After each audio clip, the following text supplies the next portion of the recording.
And welcome to the Square Enix Showcase recap. I'm Golden alongside our co-host today. We have first timer on the recap, Darkman. Welcome to the show. Hello, happy to be here. There you go. Glad to have you. I'm glad you backed up a little bit too, because you're. It's like I didn't think it was that zoomed in. You gotta go even further, dude. Whoa, you gotta go so far. Yeah, I don't know what it is with this Hangouts thing, but for some reason you guys are always like giants, and I don't know. I'm me. So we'll figure this out. We also have J Hobbs back again today. J Hobbs, how are you? Hey, folks. I'm doing well. Doing well. All right. Sounds like all of us are in recovery mode from yesterday. It was a long day of showcases and conferences and game trailers and Devolver. So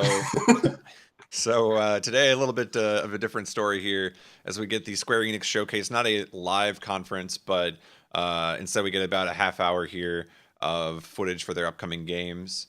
And right off the bat, actually, we get some detailed Shadow of the Tomb Raider gameplay. What did you guys think of what we saw of Shadow of the Tomb Raider? Even before that, we had Keith David's awesome voice, which I love. This is true. Keith David is an excellent actor and voice actor, and I'm really glad that they picked him for the conference. But I thought Shadow of the Tomb Raider was maybe my favorite thing out of their whole conference, because they immediately went a different angle than what we saw at the Microsoft conference, which is really great. I was kind of worried we were just going to more or less see the same trailer. And instead of doing that, because we already saw some like slices of gameplay flash cut together and everything, and some cinematic stuff, they went with a different angle on the cinematic trailer, like showing a different bit of the story. And they showed an extended gameplay sequence. And I'm a big sucker for stealth mechanics, so I really loved the gameplay sequence. Okay, too. So you were a big fan of the stealth. I was going to ask, what did you think of the stealth too? So you liked what you saw there? Yeah, it looked really cool. I loved when she was walking past a gas can and the little like prompt showed up. I was like, oh, gas can. That means there's probably explosives. And then like 30 seconds or something, she lit something on fire and had an explosive. So I loved that segment. It was maybe my favorite out of the whole thing. Yeah, I kind of wish they had done this more with some of the other games later in the showcase as well. It doesn't really feel like we got a lot of gameplay sequences, but they really focused on that with Tomb Raider. Darkman, what did you think? Yeah, unlike J Hubs, I'm not the biggest fan of stealth gameplay. It's not really my thing. However, I will say the game looked pretty awesome. The game visually looked really stunning. The intro sequence was pretty cool. I was talking to friends. I was like a little bit weirded out by the fact that she was like trying to buckle her seatbelt when her plane's about to crash. Yeah. I don't know, that's probably not the first thing that comes to my mind. But you know what, you do, you, Lara. Yeah, I was trying to decide because she was so encouraging about let's jump out of the plane, and then when it splits in half, which I guess that's the thing planes do now, they split in half. Yeah. I thought maybe she would take her own advice, but it looks like she just strapped in. I don't know. Yeah. No, the gameplay looked cool. I like the explosive bit at the end. That was like, for lack of a better word, explosive. Yeah. From what I gathered of the stealth gameplay, it's just you got to press Y to get a stealth kill. Right. I mean, that's a lot of stealth stuff, though. It's not so much about executing like the perfect button presses as it is getting into position to set yourself up for that, right? Yeah. No, I agree. What I was confused about, though, it looked like there were some sequences where there's maybe 2 or 3 enemies, and you would have to time the first button press, but then were the other people just killed automatically? It seemed like a cinematic almost. I don't know. I didn't quite get that same feel from it. I did like the voice line, "Body here looks recent," from like the guy that he was just talking to. It's like, yeah, you were just talking to him and now he's dead. Pretty recent. Instead of having like a natural reaction to the oh crap, he's dead. Oh, it's funny. Yeah, I mean, they also mentioned that there's going to be like new grappling, wall running, 360-degree swimming, so a lot of movement mechanics added in to the game as well. I don't know. From what I saw, I was really impressed with it. I think this reboot that they've done with these last couple of Tomb Raiders has been pretty solid reboot of the franchise. And they even still did do that little like flash cut gameplay and cinematic trailer at the end for anybody who didn't catch the Microsoft one. So it's nice that they kind of had the best of both worlds there. Yeah, I agree. The release date for that one too, September 14th, 2018. So coming out in just a couple of months here. Everything looks pretty good to me. I thought it was probably one of my favorite games of the showcase, actually. Let's move on to the next game that we saw too. We saw Stormblood, Final Fantasy 14. A little bit of combination of things that we already have and things that are coming soon. Darkman, what did we see here? Yeah, so they started off usually at Square Enix like showcases. They'll probably show Final Fantasy 14 in some capacity, but they'll usually show something we already know or already have. So in this case, they showed off the 4.3 trailer, which is the latest patch that just came out in Stormblood. Came out about 2 or 3 weeks ago. So it's kind of like the latest content that we have. So that's really neat. Always nice to kind of show people what's going on in the world of Final Fantasy 14. Usually Final Fantasy 14, it's very self-contained within Square Enix. They do their own thing and they do it independent of everything else related to Square Enix. So, I'm not really surprised that they went in that direction and just showed the 4.3 trailer. But then they showed something I was not expecting at all. They showed some new stuff. So they're doing a Final Fantasy 14 and Monster Hunter World collaboration. So we did not know about that the first time they announced that. So it's going to be happening this summer. So that was super awesome to see. Looking forward to that. Yeah, it almost seemed like, to me when I was watching it, it looked like they were just ending the Final Fantasy 14 trailer and immediately going into Monster Hunter. But it actually just was the collaboration. I thought that was pretty cool. That kind of surprised everybody out of nowhere. Mm-hmm. I anytime they do these collaboration events, they usually are awesome. So it looks like this one's going to be really involved. They in the teaser site, they mentioned that you actually have to be so normally their crossover events are you can be a low level character, just kind of get into the game and, you'll be able to do whatever side, whatever event quest is out there. But in this case, they actually want you to be at the max level and beat the game before you're able to participate. So it's a little bit different spin on things, which means it's going to be battle related probably. So I'm looking forward to that. Is this going to be a limited time thing too? Yeah. All their crossover events are usually limited time, a couple weeks, maybe a month, something like that. All right. So if I was intrigued by what I saw, I should probably jump back into the game and start leveling up. Yes, exactly. All right. Everybody's been bugging me to do that anyway. So probably going to happen. J-Hobbs, do you have anything you want to say there about Final Fantasy 14? I never really played many MMOs. They look interesting, but I don't trust myself to play a subscription game basically. And so my eyes kind of glazed over a bit when it was, whenever you try to show action sequences from MMO, you kind of have to have a different viewpoint looking at them, knowing, okay, you're not going to get the most amazing graphical fidelity out of these because they serve, their main thing is that they serve fun experiences for hundreds of people together, or tens of people together, whatever. And so I couldn't really gather that much from it. I got really confused when it said Stormblood, but then it said Under the Moonlight. I don't understand what I got really confused there. I was like, which one is it called? Those names are the subtitles of the patch. So each patch they actually have a name for the patch. So Under the Moonlight is the actual name of the patch. Okay. So then Stormblood, is that just part of the name of the game? I don't know. That's the name of the expansion. Yeah, It's a little bit confusing. Okay. Yeah, so I got a little confused from that. And that kind of led into something that was a main theme for this conference for me, was most stuff after Shadow of the Tomb Raider, I felt like they, with the exception of a couple here and there, I felt like for this conference, they really were giving fans of the series exactly what they wanted, from what I could tell, which is cool. But they did not care at all for people who weren't familiar with the series. They weren't trying to garner any new attention to anything, from what it felt like to me, anyways, as an outsider to a lot of the series in this conference. Which it's just the direction that they picked. I was a little bummed because it was nice being excited at the Microsoft conference about stuff like Devil May Cry and Gear 6, series that I'd always heard about but I'd never really cared about. It was pretty nice having a reason to get excited about those.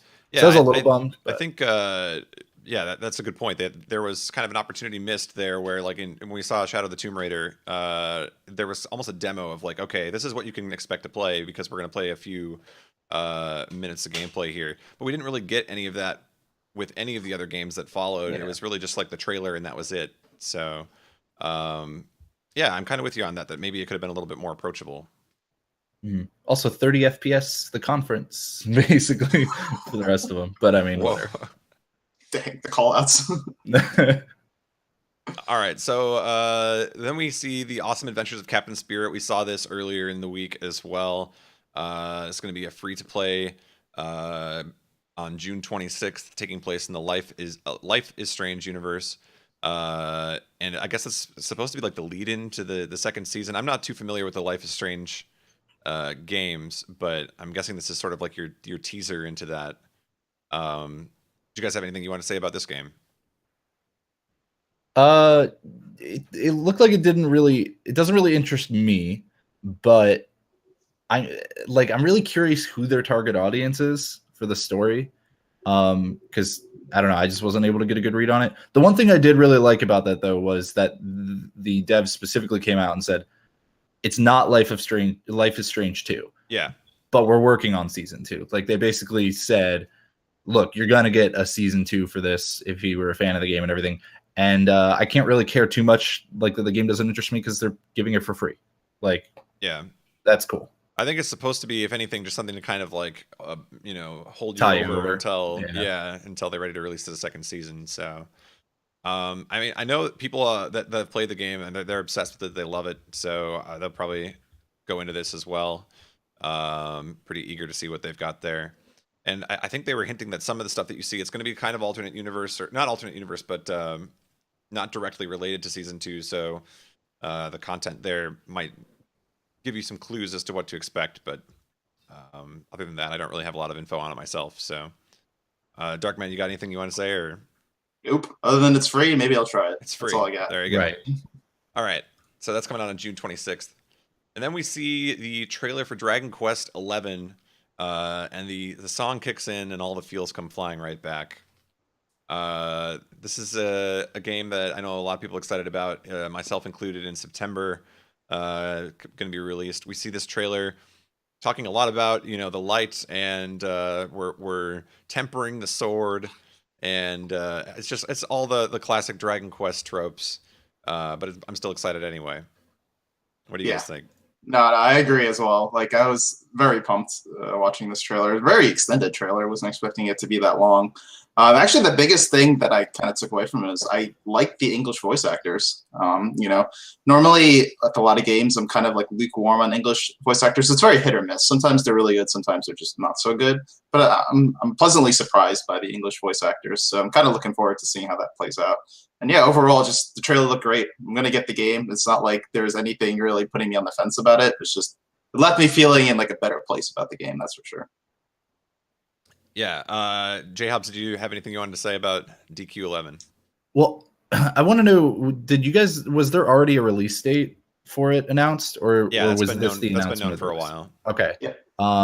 Yeah, so I thought that was at least good for folks in the know, but I guess not. Like, that was already known. For me, there was such a weird tonal shift in the trailer from the grave consequences of the story and stuff at the beginning, and then it goes into the music, which I'm assuming is like the main theme for the game or something. This is how little I know about Dragon Quest. But the tone of that main theme is like so uplifting, but in like a goofy circusy kind of way, at least the first bit that they showed, which made it like it was a really, really jarring tonal shift for me. And so the entire time I'm like watching this thing, and I was just like, there's nothing, I'm not getting any sense of what this game is. Again, as somebody, this was the first game where I really noticed the like, they are catering to the fans here, and they don't care if they get any new ones from it. I was kind of surprised they opened up with the throne room, and that felt like to me like where the music should have kicked in, and instead we, like you mentioned, we're getting sort of a kind of a dark story going on, and like right when it's at its darkest point, the theme kicks in, and we're in the middle of combat, and it doesn't quite fit. It was really jarring. Like by the end of the theme, like it all matched all of the gameplay that they were showing, or assuming it was gameplay. It still looked a little cinematic, but all of that stuff that they were showing with the music still, like, that all fit pretty well. But it was such a weird, hard change that I was kind of like thrown off on that whole trailer. But yeah, again, it looks like they're really catering to the fans there, which is cool. It's just the decision they made, and that's direction they wanted to go with it, so that's fine. We also got to, I think, brief introductions to all of the party members too, getting kind of one-liners towards the end. So you got to meet all of the characters, and then we saw other kind of Dragon Quest standards. I think we saw the 6 orbs. They had like the giant platform with the 6 orbs. Yeah, I thought that was a Dragon Ball thing. I don't. Again, I don't know this stuff, so I just saw these things and I was like, "What?" I was confused. I want to hear more of just J-Hobbs talking Dragon Quest. I was like, "What's going on?" What else did you see that caught your eye? The weird circus enemies, man. Like the goofy colors on the first one. I mean, I can't really talk Kingdom Hearts, but like the goofy enemies when the music switched, I was like, "Are they fighting like inside a circus?" It was really funny. But yeah, I don't know. not my thing, I guess, or like at least that trailer didn't sell you on it. Yeah. All right. Well, for anybody that did get sold on it, it is September 4th, 2018. It's just a couple months away. We got a bunch of RPGs coming up here in the next couple of months. It's going to be busy. So anyway, then we get a very short sneak preview of a game called Babylon's Fall. Being developed by Platinum Games. Now, we know Platinum Games for a lot of other games that actually another one that's immediately discussed after this one, but very short preview of this. What did you think? Does it look cool? I think it looks cool. I kind of got the vibe that maybe this might be another like Souls, Bloodborne type game, but then at the same time, it's Platinum. I wouldn't expect them to do that, so I don't really know what to expect out of this game other than I'm interested. Yeah, maybe like hints of that and like into their kind of style. I don't know. I've never played a Platinum game, but I've always heard good things. So when I saw that it said Platinum Games at the end, I was like, oh, okay. Because other than that, that trailer didn't really give us much. It was very clearly just a big teaser, like, hey, keep an ear open, right? Like you'll hear more about this. Yeah, cloudy with a chance of action combat, I think. So, yeah, I mean, it was a very brief reveal. PS4 and Steam in 2019, so it's still a ways away.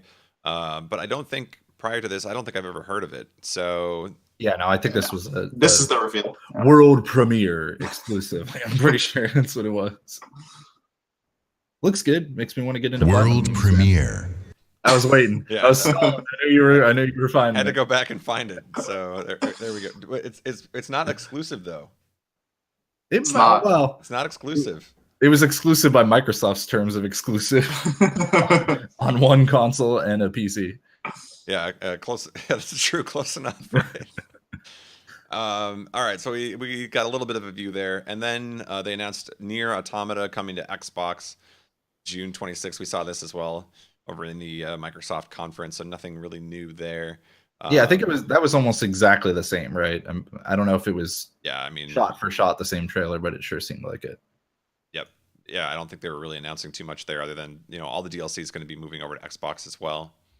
So I don't think we have to spend a lot of time on that. Then we get the Octopath Traveler trailer. This is a game I'm just super excited for. I saw chat posting Resident Sleepers during it, and I wasn't so sure. I was like, I'm gonna have to lecture you guys. How can you post Resident Sleeper? It was like a 10-second trailer. They just fall asleep really fast. I don't know. I guess I'm with Chad on that one, man. Again, it looked like something. If you know what's going on, then it was probably great. But I had no reason to be interested in that game after just that trailer, which is the only thing I've seen about it. So I'm actually going to go ahead and diverge from J-Hobbs here. As somebody who doesn't really know much about Octopath, I think that trailer actually got me intrigued by the game. I'm kind of curious to see what they're going with this game. Like, it looks interesting. I may not have a Switch, so it's not something I'm going to be getting next month when it comes out, but I'm interested. I'm curious what this game is about. But I will say I'm kind of disappointed in that regards because the trailer was so short. The game is coming out in less than a month. Yeah. A month. Like, you got to give me more than that. Come on. Yeah, this is a missed opportunity, I think, because we've already had a gameplay demo on the Switch for Octopath. We got to see 2 of the different classes in action. And here I felt like, okay, they introduced all 8 of the classes. They tell us, okay, you could play Cleric, Scholar, Merchant, Warrior, Dancer, Apothecary, Thief, Hunter. and we don't really get to see in this particular trailer how that happens. Now they've gone through in other videos and kind of explained some of that in more detail, but I felt like this is your showcase. Like, you should be showcasing this now and selling people on the idea of this game, because it is a really I think a really artistically beautiful game, and it's got that RPG nostalgia, so there's no reason they couldn't get people more interested in this. But I just felt like this trailer fell flat for me. I mean, honestly, if it weren't Square, I'd have no idea where it were an RPG. Like, that's that's how little I feel like we got from that. But it's Square, so yeah, I just assume by default. This just goes back to your original point, though. I felt like, when we were looking at Tomb Raider, we got a little bit of gameplay, we get a little bit of an understanding of the feel for it, and here we didn't really get that at all. Yeah, so. It was like that for a lot of them, unfortunately. Yeah. I think it's just like the makeup of the conference that they're aiming for. Like, you think about past conferences and like their in-person conferences, they kind of spend some time talking with devs about their games. And this one was just straight up, this is not an in-person conference. We're just going to show you games. That's it. Well, and even more than that, they squeeze it into 30 minutes. Like, if they could have kept this exact same game list and stretched it into an hour and still given like a lot of content that people would want to see, I think. Yeah, I think we were all kind of surprised by how short this presentation was. Yeah. See, I was expecting an in-person conference. I don't know if they had said that they weren't going to or not. Yeah, they had announced that it was going to be just a video. Okay. But it might not have been that long ago. I think I just read about it recently. I was with you, Darkman, but at the very least, once it was clear that it wasn't in person, I was thinking it was at least going to be an hour. I mean, it's nice to have variety, have it be a bit shorter and stuff. It felt like we got very little other than 2 or 3 games. All right, so let's keep going here. So Octopath coming out on July 13th. I still think it's going to be worth your investment. I just feel like that trailer should have sold people on it. I don't know. It's a missed opportunity there for the Switch. So then we see Just Cause 4. We get to see a lot of the things that they've added to this series, and they really liked the weather in this game. I don't know. I saw like they were just blowing everything up, and the tornadoes coming through and taking out bridges. What was your favorite method of destruction in this trailer? They had some like helium thing for vehicles that you could like use to lift them up, and then you drop them anywhere you want. Like, that was kind of destruction. I don't know. They call it the airlifter, I think. Yeah, so like I liked that because they knew that people had already seen this at the Microsoft conference. They just got right down to what's new. They didn't spend a lot of time like giving a big cinematic trailer or anything. They did a little piece, and then they were just like, "Here's a guy who's going to tell you the new things that are going to interest you." And it's like that's the exact kind of thing I wish we had gotten out of so many of these other games. Like, I want to hear why I should be interested in this if I've never played it before. Because just Cause 4, they even said they went out and said big open world where you can just spend a bunch of time doing whatever you want. Like, they said it in the trailer, and I was like, okay, cool, that's fine. How am I going to do that? Oh, by all these things you're showing me, right? Like, I'm still probably not going to get it, honestly, but it gave me more interest than I would have had if they had just shown a few pieces of the cinematics and everything like they did for a lot of the other trailers. Yeah, I get the sense that this is a franchise or a series that not a lot of people outside of the realm of like the people already playing it have any familiarity with. So I appreciated the fact that they were actually going into detail about, all right, this is what our game's about. Okay, you can get in a bulldozer and just run over whatever you want. You can watch the forked lightning come through and dodge it and barely survive. And so it just these examples kind of help me to kind of get a better picture of what we're dealing with here with the game. The biggest thing for me about the Just Cause series has always been like they always are like highlighting, you can do all this really cool stuff and like do this and that. I'm just like, what's the point? Like, I don't know. It just seems like you're just doing stuff for the sake of doing stuff. That's how I look at the series. So I've never really been interested in the series. That is the counter to that too, because I mean they spend so much time talking about it's a sandbox. You can do whatever you want, but give me a purpose, right? Like, what is my purpose? I mean, I think they hinted at a little bit at the start. They were saying something about this Black Hand organization, and they're causing like oppression or something. But like, let's. Is there a mission? Like, can I? Well, it's funny because that's so the complete opposite of what like Dragon Quest XI was, where the whole time they were telling you about the purpose, like about the story and everything, this dark, grim, whatever's going on, and then they don't really tell you how you're going to deal with that. Right. They don't show you what the game's going to be like. They just show. I mean, they do show a bit, but like for people not in the know, they wouldn't really recognize it. I think that's the difference in the two games. Like Dragon Quest XI is a very narrative-driven game, so like you obviously don't want to reveal how you're going to be doing what you set out to do. Well, they're just going to tell you the premises. You could show gameplay mechanics and stuff. Like I don't even know. I try to imagine like a style of trailer like that for like Final Fantasy X or something, where it's like if there was a similar trailer for like what we saw for a few of these other games for FF10, I wouldn't even know it's a turn-based game. That's how like lost I was on Dragon Quest XI. I want to know more than RPG is such a broad topic now, or a broad genre. I need to at least know: am I playing a tactical RPG? Am I playing a turn-based? Am I playing real-time action strategy like with party members? I don't know, and that's the nice thing about the flip side. Like again, you're right. Just Cause 4 didn't really give much of. They gave like a little hint of a story, but they very clearly said, "You guys don't care about the story for this game." But they did say, hey, but look, here's a bunch of awesome shit you're going to be able to do while playing the game. So I like that they took the other tact on that.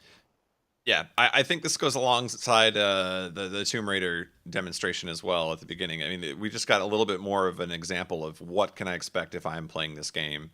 So I still can't get over the fact they didn't do this for every single game in the entire showcase. It feels like missed opportunities everywhere.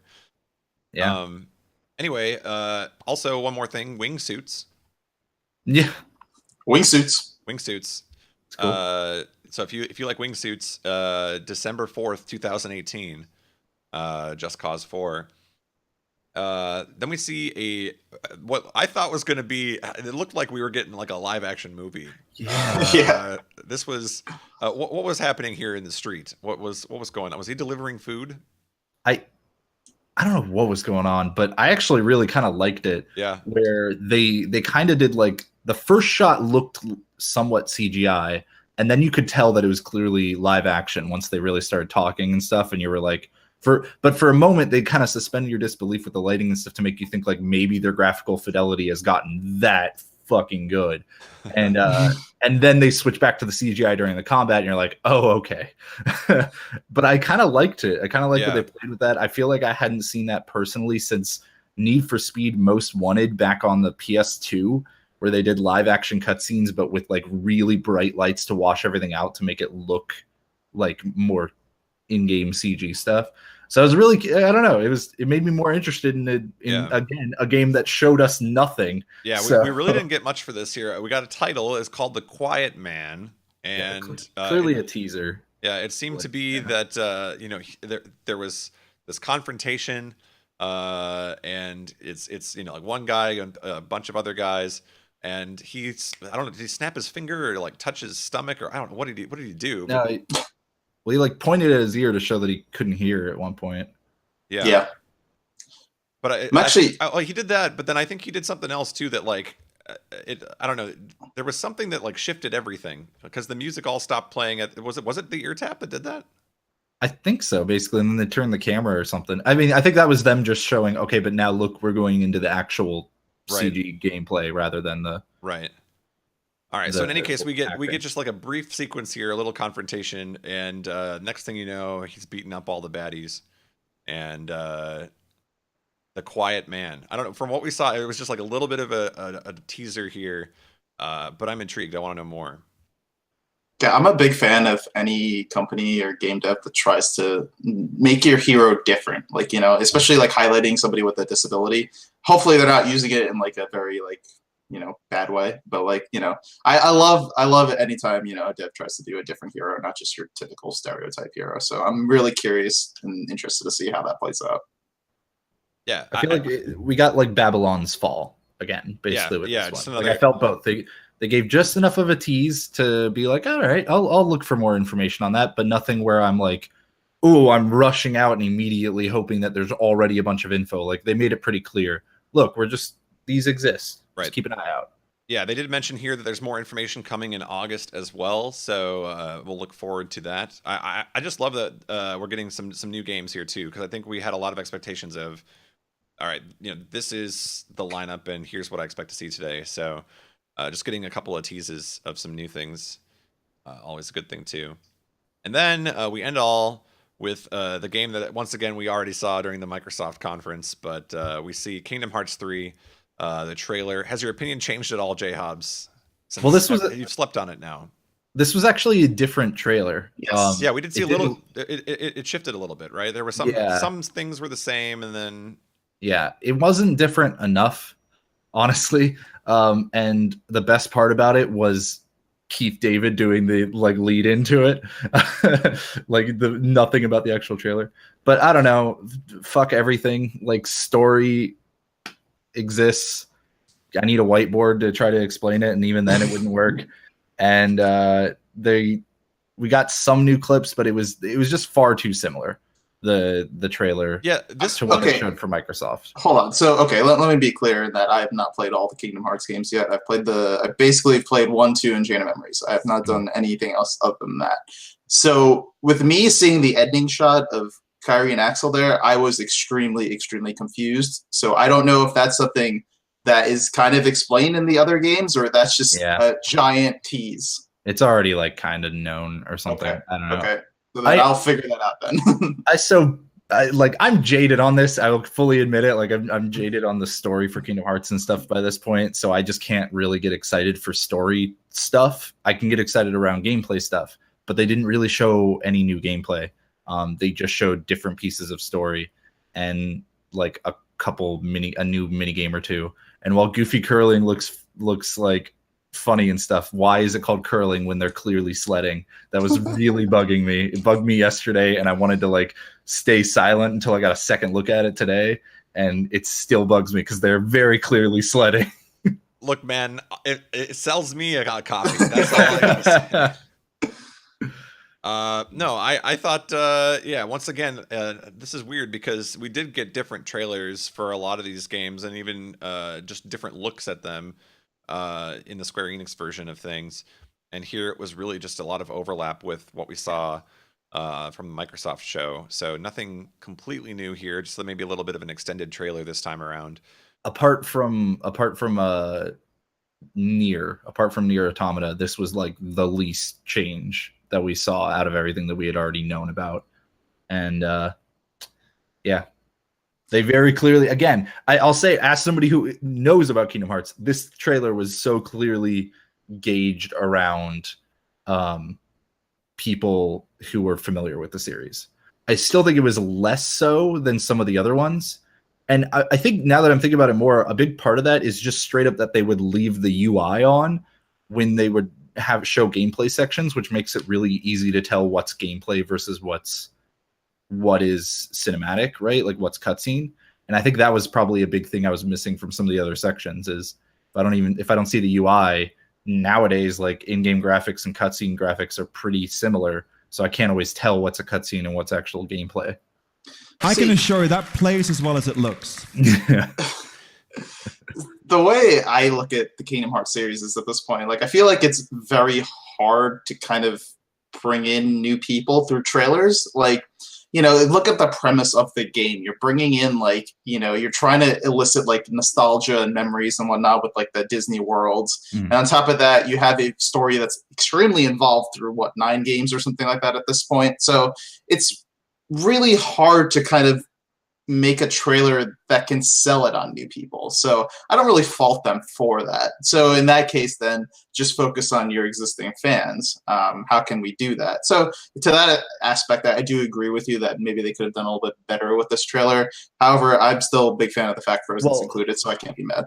Right. Well, that's the thing. That's what I think they have the unique advantage of here with Kingdom Hearts compared to a lot of the other series is they have the Disney worlds, right?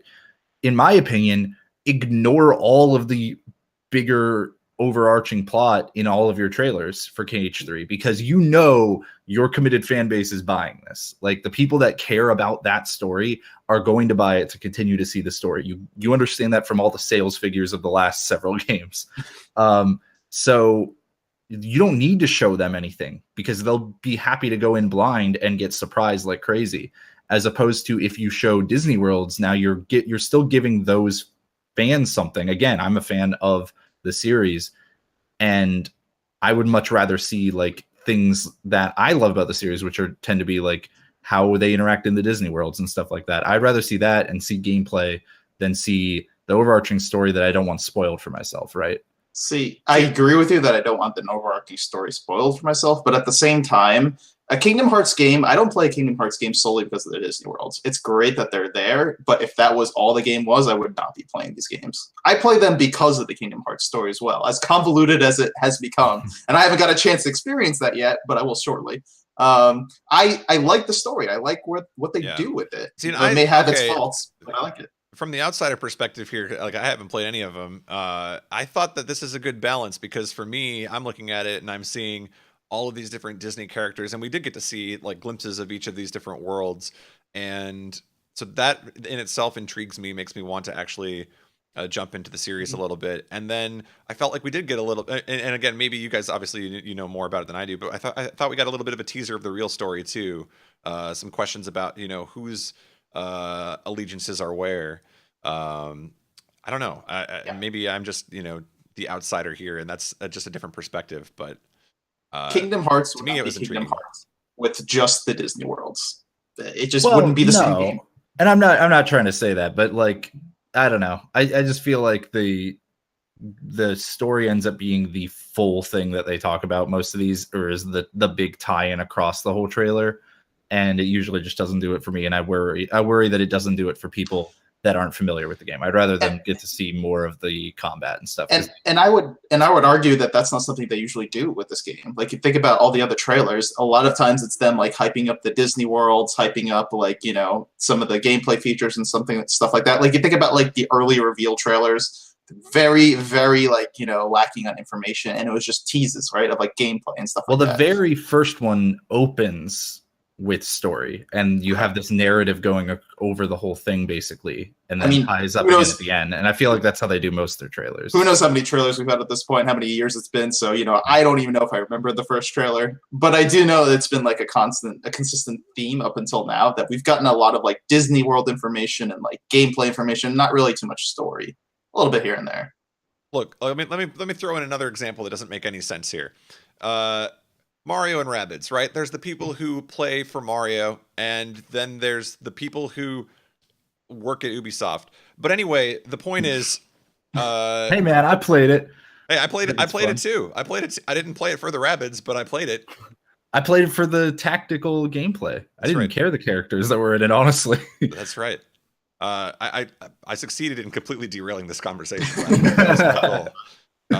But yeah, no, I think it's one other question I have is actually, do we know, is Kingdom Hearts 3 playable on the floor this week? I would imagine they've had, or well, they didn't say. Actually, I would imagine not. I'm trying to remember. I know 2 years ago at PAX they had gameplay of like 0.2, and I think they had a small KH3 thing. Which makes me think that if they had it then, they'll probably have it at every event. It'd be really but I don't weird know. Because like just last month, like not even a month ago, they had the media event. So like, wouldn't you use like the same thing? Yeah, but that was very limited. Like that was incredibly limited audience that I'm pretty sure had to sign, if not an NDA, a similar. So.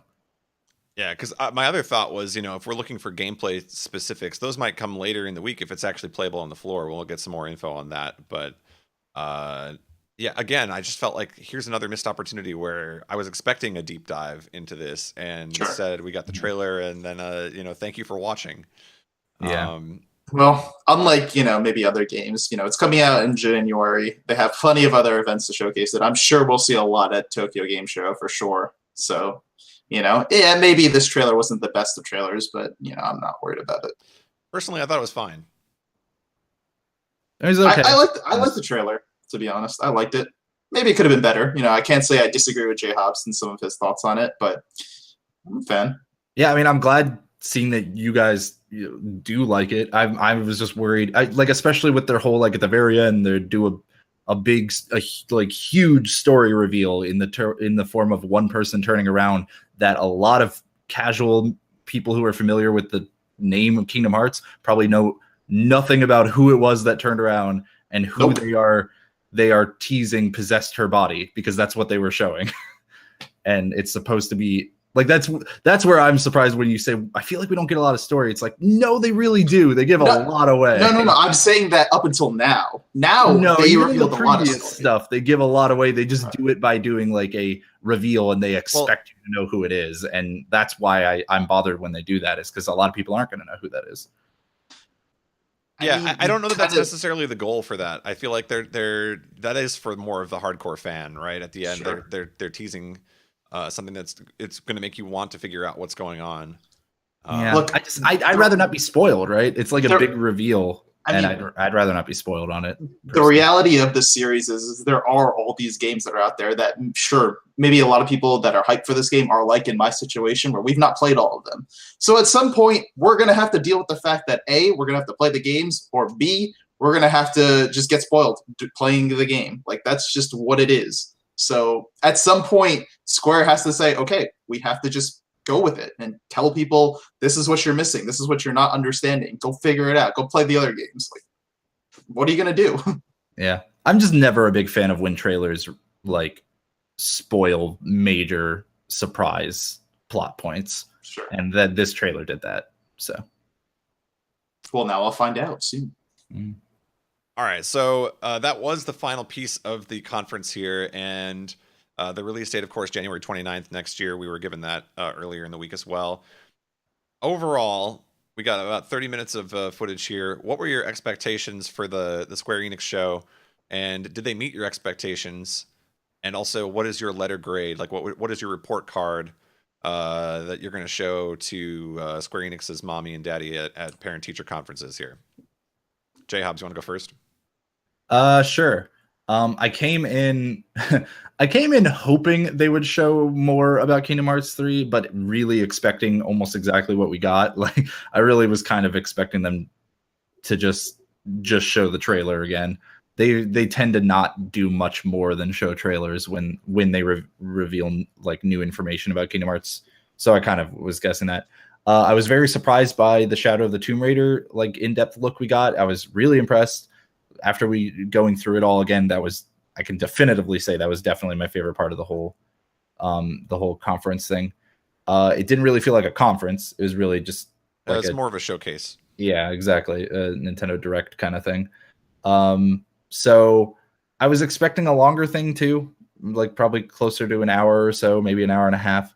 And I wouldn't say that I was happily surprised it was shorter. I do like when they can be shorter and still get a bunch of information across, but I felt like they didn't succeed in that. And so I guess I'd probably give them, they were certainly still a lot better than EA. So I'd give them a B, but they were pretty, maybe even a B-. They were pretty leagues below the Microsoft conference yesterday for me. All right. B- from Jay Hobbs. Darkman, what did you think? All right, so it's impossible for me to actually be upset because of Final Fantasy XIV Monster Hunter crossover. Completely caught me by surprise in a pleasant way, so I can't be mad. Definitely a little bit disappointed in what the length of it. Again, I was expecting an in-person conference, but that didn't happen. That's to my fault if they announced it earlier. But having said that, I still give them a solid B. There was definitely some things that I liked, especially the new games, in Babylon's Fall and The Quiet Man. Those are very intriguing. I'm looking forward to seeing what's going to happen with those games. And of course, the FF14 Monster Hunter thing was fantastic. So that kind of puts it in that direction for me. And even though the KH3 trailer may have not been the best, I'm still a fan of it. I like the Frozen reveal. I like kind of the story teases. And yes, maybe I was spoiled on the game, but I don't care. I'm fine with that. I know the risk coming into it with trailers. I knew the risk because I have not played all the games. It was going to happen at some point, so I'm not mad about it. Well, they didn't spoil the other games, to be clear. They very clearly spoiled something in that game. Okay. That we didn't know. So. Okay. Yeah. Okay. Again, maybe this is me just like not understanding the full context of the story, but to me, it felt like it's almost something that's going to develop further. You know, it's not like this is a permanent thing, but maybe it is, and I don't know. To me, it looked like you know, I have to play the game to figure out what happens or why that's happening. Um, but that's what I get for not knowing anything. So you get to see all the different perspectives here. We've got like the Yeah. hardcore fans that played some of them and played none of them. The different opinions here. So sorry, you said B, Darkman? Yeah, B. B. There we go. Well, so for me, if it was just based on the execution of this showcase, I would give them a D. I didn't like this showcase at all. Like the execution of it. It was 30 minutes. They could have easily shown more gameplay from the other games that are coming. And so many of these games are coming out in just a couple months anyway, that there's no reason they couldn't have gone into more detail about them. And this is the chance. I mean, this is E3. You should be showcasing that stuff, even if it's been showcased before. Like Octopath, you know, has gone into more detail in the past. I felt like, why not showcase that now? Dragon Quest 11, you know, just getting the trailer that introduces the party members, like that's nice, but let's see some gameplay. Why not? So execution of this showcase, I wasn't too satisfied with. However, the lineup is good. We got to see some new games as well. I leave this being excited about games that I probably wasn't excited about before. The Kingdom Hearts 3 trailer, you know, I even though we saw that during Microsoft, I'm going to count that for this here too. So I would say that I'm kind of with you guys on this, and I think it's somewhere in the range of like a B for me overall. I think that maybe there could have been more details for some of these games, and I would have felt like, man, they really knocked it out this year. Also, everybody who thought Final Fantasy VII Remake was going to get a hot minute here, you're kidding yourselves. But 2030, that's when that one's coming out, dude. I think DJ Wheat said like he would be surprised if that game didn't come out this year. Oh my god, dude! I love DJ Wheat just like proving why he's the worst. It was, like right there. Wow. It was great. Oh man, Never been a fan. If that game comes out before 2020, I'll be very surprised. Yeah, that's wow. I don't know. I mean, we already knew that it was kind of in the middle of you know, hot situation. So the people who were like, yeah, we're getting more info. No, sorry, I don't think that's happening. Yeah. But yeah, so there we go. That was the Square Enix recap show, everybody. Taking shots at DJ Weed on the way out, I guess. Yeah. So we will be back later today. A different, you know, a combination of hosts here, but we're going to be covering the Ubisoft conference and then the Sony conference later tonight. So when you finish watching those conferences, come on over here and find out what we thought of it as well. And if you missed any of our recaps, they're all on my YouTube page, youtube.com/goldensrl. So feel free to check those out. Before we go, do you guys want to say anything else about this conference? Any final thoughts? Monster Hunter! More Keith David. Dude, I just want him to voice everything. He's so good. There we go. All right. Well, we will see you guys later in the day for the Ubisoft conference then. Have a good rest of your afternoon. We will see you shortly.